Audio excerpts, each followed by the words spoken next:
Hello, welcome, जय हिंद प्यारे दोस्तों। फॉर्मेटिव स्टडी में आपका स्वागत है। आज इस वीडियो लेक्चर में हम देखिए मैथ के मोस्ट इंपॉर्टेंट क्वेश्चन सॉल्व करेंगे। जैसा कि हम देखिए एग्जाम स्पेशल क्वेश्चन लेकर चल रहे हैं, यानी आपकी परीक्षा से पहले जितने सारे इंपॉर्टेंट क्वेश्चन हैं वो सारे क्वेश्चन हम आपको करवा रहे हैं। तो अगर आपने पिछली क्लास नहीं देखी है, 2 क्लासेस हो चुकी है इससे पहले, ठीक है, और इसकी हमने प्लेलिस्ट भी बना दी है, तो आप वहां से जाकर ये 2 क्लासेस भी देख सकते हैं। और ये तीसरी क्लास है आज, ठीक है। अगर आपने देखिए पूरा सिलेबस चैप्टर वाइज नहीं पढ़ा है, तो देखिए एक प्लेलिस्ट बनी है, पूरा सिलेबस हमने कंप्लीट किया है सभी विषयों का। जो भी आप पढ़ना चाहते हैं वहाँ से पढ़ सकते हैं, ठीक है। तो अगर आपने पिछली क्लास नहीं भी ली हैं, तो अगर आप ये सारे क्वेश्चन जो हम आपको करवाएँगे, ये सारे अगर क्वेश्चन आप कर लेंगे, तो इससे बाहर आपको पढ़ने की ज़रूरत नहीं पड़ेगी। इसी में से वो क्वेश्चन आ जाएँगे, ठीक है। तो चलिए बिना देरी किए हुए क्लास को स्टार्ट करते हैं। उससे पहले अगर आपने वीडियो को लाइक नहीं किया, तो लाइक कर दीजिए, चैनल को सब्सक्राइब नहीं किया, तो सब्सक्राइब कर दीजिए। तो देखिए पहला क्वेश्चन है, राम की उम्र श्याम से 5 वर्ष अधिक है। यदि राम की वर्तमान उम्र 28 वर्ष हो, तो श्याम की वर्तमान उम्र बताइए। देखिए क्वेश्चन काफी इजी है। बस आपको देखिए ये ध्यान देना है कि हमें एक्स किसको मानना है, ठीक है। तो देखिए इसमें सवाल में दिया है राम की उम्र जो है श्याम से 5 वर्ष अधिक है, यानी राम की उम्र के बारे में तो बताया गया है कि श्याम से अधिक है। लेकिन देखिए श्याम की उम्र के बारे में बात नहीं की गई है। तो हमें मानना है देखिए क्या श्याम की उम्र। तो लिखिए माना श्याम की उम्र, श्याम की उम्र, ठीक है। श्याम की उम्र हम कितनी मान लेंगे, एक्स वर्ष, ठीक है। देखिए हमने श्याम की उम्र मान ली एक्स वर्ष। अब देखिए राम की उम्र, तो राम की उम्र क्या है, तो देखिए राम की उम्र बराबर, क्या कह रहा है, राम की जो उम्र है श्याम से 5 वर्ष अधिक है। तो श्याम की कितनी है, श्याम की एक्स वर्ष है, इससे 5 वर्ष अधिक है, तो अधिक है तो 5 जोड़ देंगे, ठीक है। यानी राम की उम्र कितनी है, एक्स प्लस 5 वर्ष, ठीक है।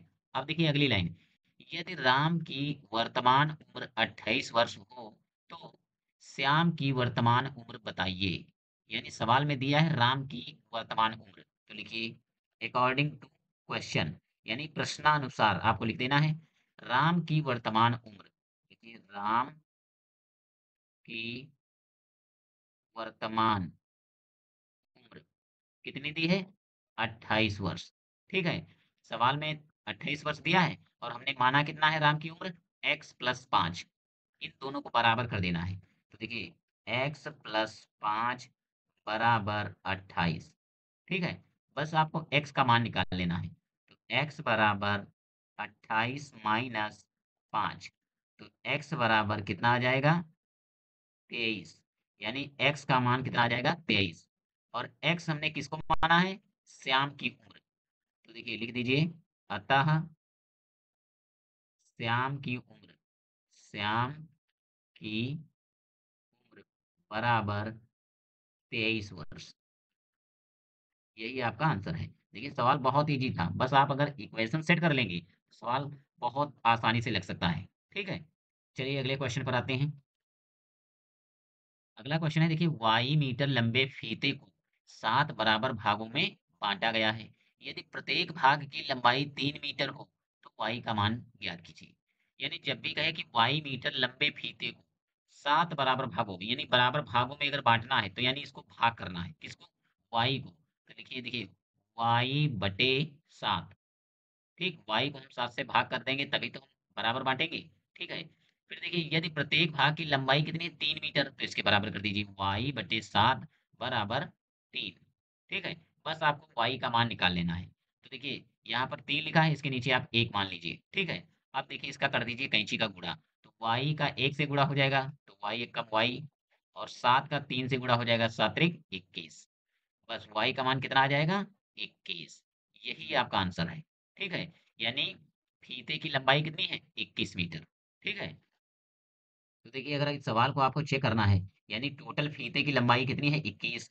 अगर इसको हम 7 से डिवाइड कर दें, देखिए 7 से आप डिवाइड करेंगे तो 7 करना 7, 7 त्रिक 21, ये 3 बराबर भागों में बटेगा। वही सवाल में देखिए 3 पहले से दिया था, ठीक है, हमें 21 लाना था। तो सवाल बिल्कुल क्या है, सही है, ठीक है। चलिए अगले सवाल पर आते हैं। अगला सवाल है, देखिए व्यंजक x square minus 5x plus 4 में से व्यंजक 3x square minus 6x plus 3 को घटाइए। क्या करना है? इसको देखिए घटाना है। तो देखिए x square minus 5x plus 4 minus कर दीजिए किसको? देखिए 3x square minus 6x plus 3। ठीक है? देखिए जब भी घटाना हो तो माइनस लगाने के बाद देखिए घटाना लगाने के बाद इसके क्या करना है? ब्रैकेट में बंद कर देना है। क्योंकि जब ब्रैकेट आप खोलेंगे तो ये सारे चिन्ह हैं जो बदल जाएंगे। देखिए x square minus 5x plus 4।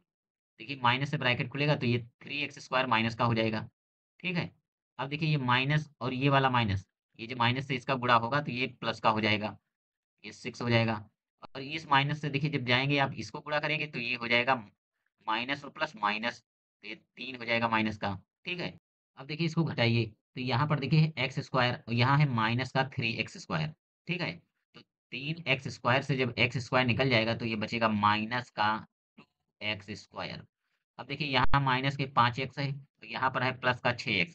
तो 6 में से 5 निकल जाएंगे तो बचेगा 1x, यानी केवल x बचेगा, 1 लिखने की जरूरत नहीं है।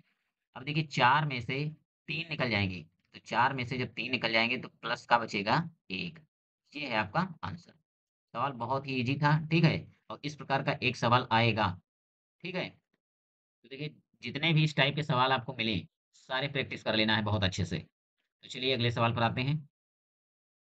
अगला सवाल है देखिए, ये पिक्टोग्राफ से रिलेटेड है। ये सवाल देखिए एक जरूर आएगा, पिछली बार पूछा भी गया था।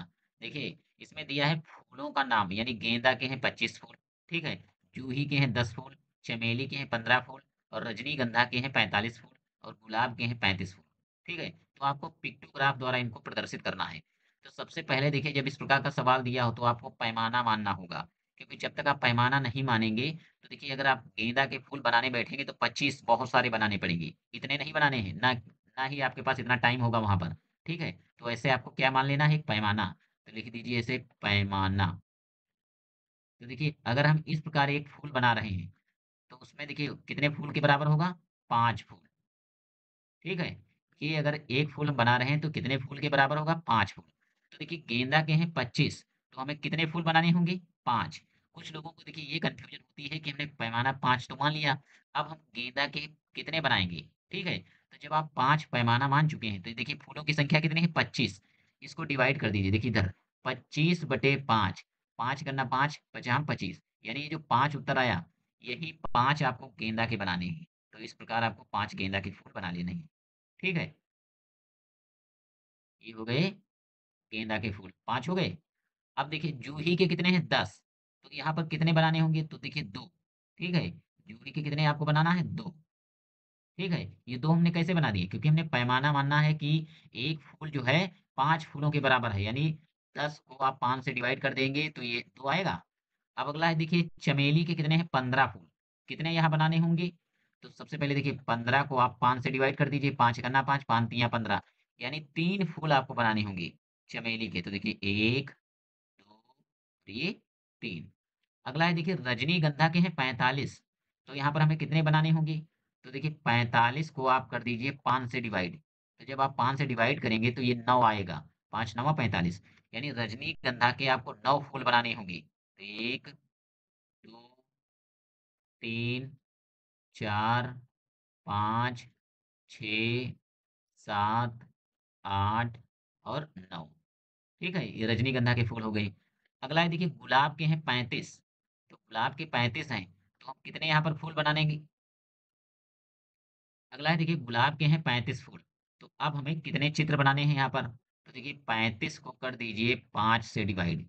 5 करना 5, 5 सत्ते 35, यानी 7 फूल बनाने हैं हमें गुलाब के। तो यहाँ बना दीजिए 1, 2, 3, 4, 5, 6 और ये 7।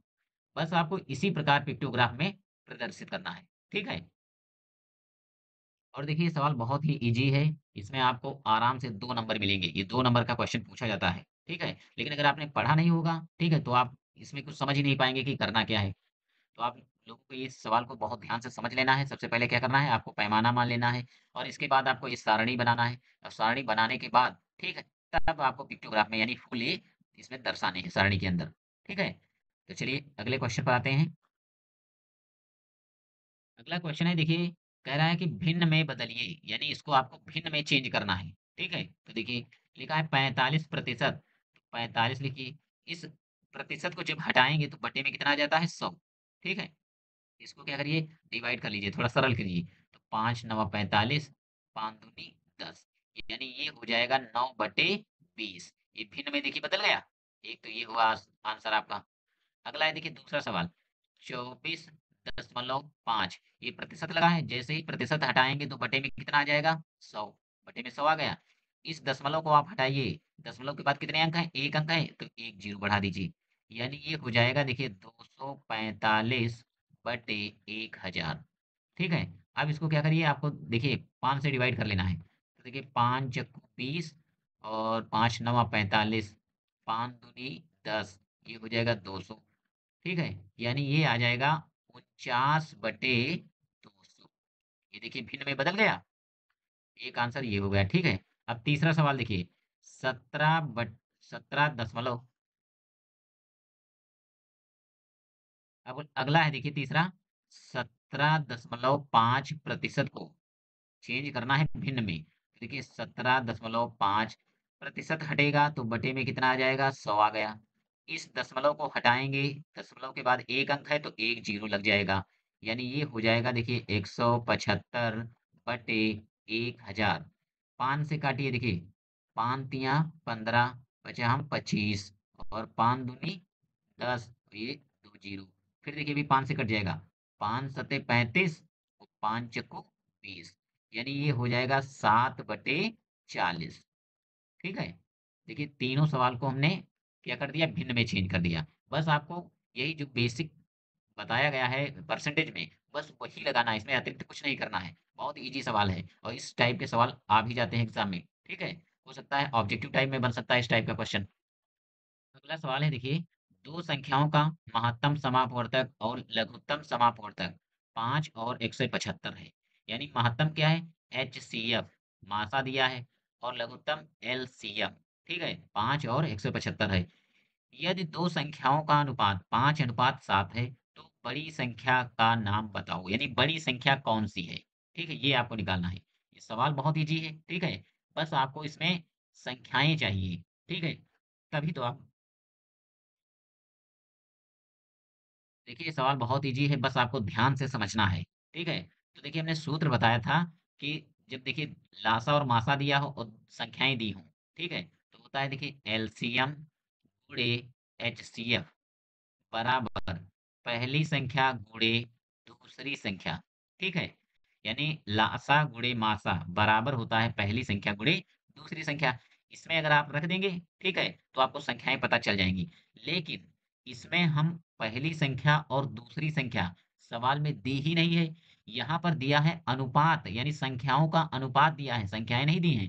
पहले हमें संख्याएँ निकालनी है, तब जाकर इस फ़ॉर्मूले में हम रख सकते हैं। तो देखिए दिया है 5:7, यानी संख्याओं का अनुपात कितना है, 5:7। तो इनको जब हम संख्याएँ बनाएँगे कैसे? तो इसमें आपको कोई कांस्टेंट शामिल करना पड़ेगा। जैसे पहली संख्या अगर माननी है हमें, फर्स्ट संख्या, ठीक है? फर्स्ट नंबर, तो देखिए इसमें आप शामिल कर लीजिए x को, तो ये 5x। पहली संख्या कितनी हो जाएगी? 5x, और दूसरी संख्या कितनी हो जाएगी? 7x। यानी पहली संख्या हो जाएगी 5x, दूसरी संख्या हो जाएगी 7x। ठीक है? ये हो जाएगी छोटी संख्या, और ये वाली हो जाएगी बड़ी संख्या। अब आपको क्या कर देना है, इस फार्मूले में रख देना है। ठीक है, तो देखिए एलसीएम कितना दिया है, तो 175। एलसीएम दिया है 175। एचसीएफ कितना दिया है, 5। ठीक है, बराबर पहली संख्या कितनी है, 5x। 5x गुणे दूसरी संख्या कितनी है, 7x। ठीक है, अब देखिए बस आपको यहाँ पर x का मान निकाल लेना है। तो 175 गुणे 5, ये 35 गुणे एक्स स्क्वायर। तो देखिए ये कितना हो गया, 35x²। अब एक्स स्क्वायर का मान निकालिए, तो देखिए एक्स स्क्वायर बराबर, ये 35 इधर चला जाएगा तो बटे में आ जाएगा, 175 गुणे 5/35। तो देखिए 5 से काट दीजिए, 5×5, 5×7 = 35। देखिए 7 से काटिए, 7×7, यहाँ पर हो जाएगा 7×2 = 14, 7×5 = 35। तो ये एक्स स्क्वायर बराबर हो जाएगा 25। देखिए एक्स स्क्वायर बराबर 25 आ गया, तो एक्स का मान निकालिए। तो देखिए एक्स बराबर, ये स्क्वायर हटेगा तो इधर अंडर रूट लग जाएगा, ठीक है। 25 का जब वर्गमूल आप निकालेंगे तो ये हो जाएगा 5, यानी एक्स बराबर कितना आ जाएगा 5, ठीक है। अब देखिए एक्स का मान निकल आया, लेकिन सवाल में कह रहा है कि बड़ी संख्या बताइए। तो देखिए बड़ी संख्या कौन सी है, 7x, ठीक है। तो 7 गुणे एक्स का मान कितना है 5, यहाँ पर रख दीजिए 5, ठीक है। 7 पचे 35, यानी बड़ी जो संख्या है कितनी है 35, यही है आपका आंसर, ठीक है। तो बड़ी संख्या कितनी है, बड़ी संख्या बराबर 35, ठीक है। इस सवाल को एक बार दोबारा समझ लेते हैं क्योंकि ये सवाल बहुत ज़्यादा इंपॉर्टेंट है, परीक्षा में पूछा जा सकता है। यानी आपको सबसे पहले देखिए सवाल में संख्याओं का अनुपात दिया है तो पहले हमें कांस्टेंट शामिल करना है, कर लेना है, तब हमें संख्याएँ मिल जाएँगी। तो एक संख्या हो गई, पहली संख्या 5x, दूसरी संख्या 7x, ठीक है। इसके बाद आपको इस फ़ॉर्मूले में आपको रख देना है। इस फ़ॉर्मूले में जैसे आप रखेंगे तो आपको x का मान निकल आएगा। जब x का मान निकल आएगा फिर इसके बाद आप संख्याएँ निकाल सकते हैं, ठीक है। चाहे आप बड़ी संख्या निकालना हो तो बड़ी संख्या निकल आई, अगर आपको छोटी संख्या निकालना होता तो आप 5x में मान रखते उसका, ठीक है। तो चलिए अगले सवाल पर आते हैं। तो देखिए अगला सवाल क्या है, देखिए एक थ्योरी वाला क्वेश्चन है, त्रिभुज किसे कहते हैं, ठीक है। तो इससे एक क्वेश्चन पूछा जा सकता है, कभी-कभी परिभाषा पूछ लेता है, ठीक है। तो आपको ये त्रिभुज की परिभाषा लिख देनी है और त्रिभुज के टाइप। तो देखिए भुजाओं के आधार पर त्रिभुज 3 प्रकार के होते हैं। एक होता है समबाहु त्रिभुज, ठीक है, जिसकी सभी भुजाएँ क्या होती हैं, बराबर होती हैं। एक होता है समद्विबाहु जिसकी 2 भुजाएँ बराबर होती हैं और एक होता है देखिए विषमबाहु त्रिभुज। एक ऐसा होता है जिसकी कोई भी भुजा बराबर ना हो, सभी भुजाएँ क्या हैं, अलग-अलग होती हैं, ठीक है। और देखिए दूसरा एक त्रिभुज का टाइप होता है कोणों के आधार पर त्रिभुज का वर्गीकरण। तो देखिए कोण के आधार पर त्रिभुज 3 प्रकार के होते हैं। एक होता है देखिए न्यून कोण त्रिभुज, ठीक है? जिसके तीनों कोण 90 डिग्री से छोटे हों, ठीक है? यानी 0 से लगाकर 90 के बीच में अगर है एंगल, तो कैसा होगा न्यून कोण त्रिभुज, ठीक है? ये सब देखिए जब चैप्टर वाइज़ हम पढ़ रहे थे तो ये सारी चीज़ें हम बता चुके हैं आपको। इसलिए हम देखिए यहाँ पर आपके लिए सारी चीज़ें लिख कर लाए हैं, आप बस नोट कर लीजिए ये सारी चीज़ें, ठीक है? अगला है देखिए समबाहु सॉरी अगला है देखिए समकोण त्रिभुज, राइट एंगल ट्रायंगल। देखिए जिसके एक कोण का मान ठीक 90 डिग्री हो, यानी एक कोण जो क्या हो 90 डिग्री का हो, उसे हम क्या कहते हैं समकोण त्रिभुज, ठीक है। अगला है देखिए अधिक कोण त्रिभुज, जिसके किसी एक कोण का मान 90 से बड़ा हो, यानी अगर 90 से बड़ा है एंगल तो कैसा होगा अधिक कोण त्रिभुज, ठीक है। तो चलिए आज की क्लास को हम यहीं पर विराम देते हैं। अगर किसी भी प्रकार का डाउट है किसी भी सवाल में तो आप हमें कमेंट के माध्यम से पूछ सकते हैं। मिलते हैं नेक्स्ट क्लास में, तब तक के लिए जय हिंद।